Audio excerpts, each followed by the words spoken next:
All right, so qualified money, 200 grand. You carve off 200 grand from a client's $1 million or $2 million portfolio. What the heck can we do with that thing? Here's what One America says is, hey, within one product, which is a life focus product, here's what we're going to do with your 200 grand. Why their system does this, the 9999 thing, it's 200 grand.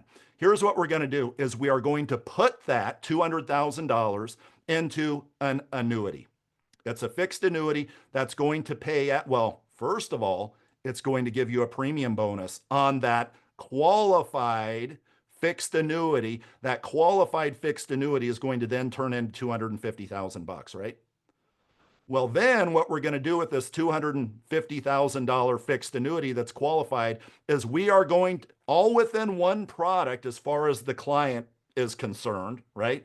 It's the asset care funded by an annuity. It's all one product, although the application is a bit of a pain. But what that annuity does within this one structure is then it pays out over a 10 pay $25,000 per year into the life insurance long-term care hybrid product. And by the way, that long-term care product, which I'll talk about, it's tax-free. It's tax-free if the client needs to access it for long-term care. If the client passes away, there's a death benefit because it's on a life insurance chassis. But with that being said, the tax-savvy folks on the call, what do you think is happening along the way? Can you have your cake and eat it too? With pretty much any product outside of an HSA, right? Where the money goes in tax-free, comes out tax-free. What happens? Let's go down here to the ledger. What happens as these years go by here? So $25,000, $25,000. Boom. That's right, folks. The client will get a tax bill every year for $25,000 here. You know, call it 20% taxes if that's their rate. You know, a $5,000 tax bill for that year. But think of the consumers that love the notion of Roth IRA conversions, paying taxes today to where later on you don't have to pay taxes. Those are the kind of folks where it may resonate to, hey, what if we, number one, pay taxes on the seed today so that you don't have to pay tax on that harvest eventually. But then number two, what have we turned that harvest into? Tax-free. Well, the client has a death benefit of $176,000. So as this policy has been being funded, $25,000 a pop, the life insurance policy will give $176,000 death benefit. Now, this is a joint. I ran this on let me back up, a 65-year-old couple, right? So you have that couple that's saying we're both concerned with long-term care. So this is on both of their lives here. $176,000. Now, if you divide that $176,000 by a 24-month AOB, what does that come out to be? If you can accelerate this death benefit over 24 months, what does that mean that each of their monthly long-term care benefit is? This is how the math works. It's $7,335.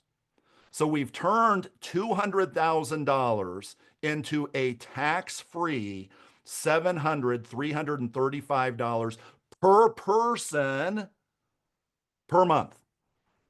So over a year's period of time, we turned what? It's about $90,000 or so over, well, yeah, $88,000 over per person, $90,000, let's call it, of long-term care benefit by trading in $200,000 that was in their 401k.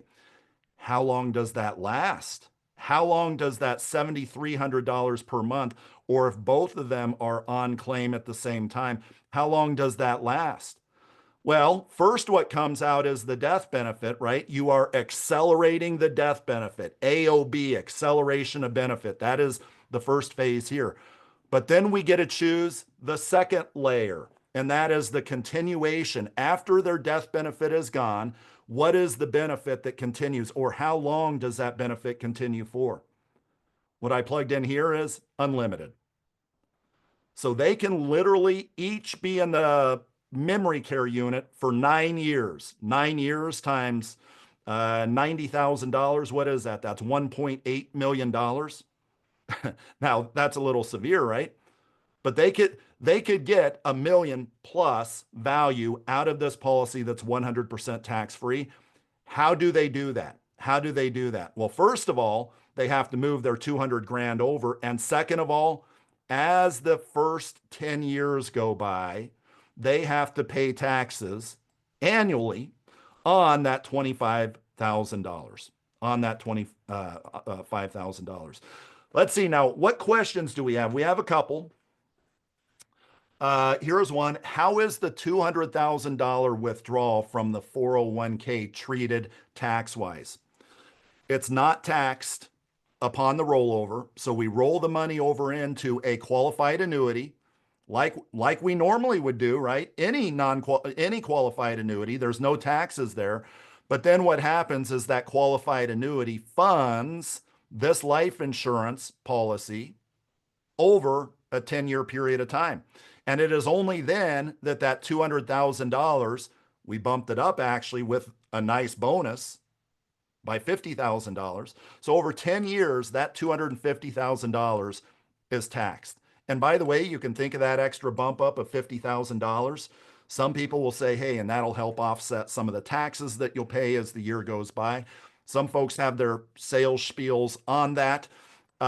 Me, I'm a little more analytical. I like to say, okay, so if you put in 200 grand and you get a cash flow of 10 years over of $25,000, if that were an immediate annuity, what type of internal rate of return is that providing? The number's big. I forget what the number is. So 25 grand, even though you put in $200,000, 25 grand over 10 years. What is that from an internal rate of return standpoint? I forget what it was. Was it like 5.4% or something like that? But it was very, very attractive. So it's not just a gimmick, that annuity. It's a way to spread out the taxes as well as give the client more than what they actually put into the policy.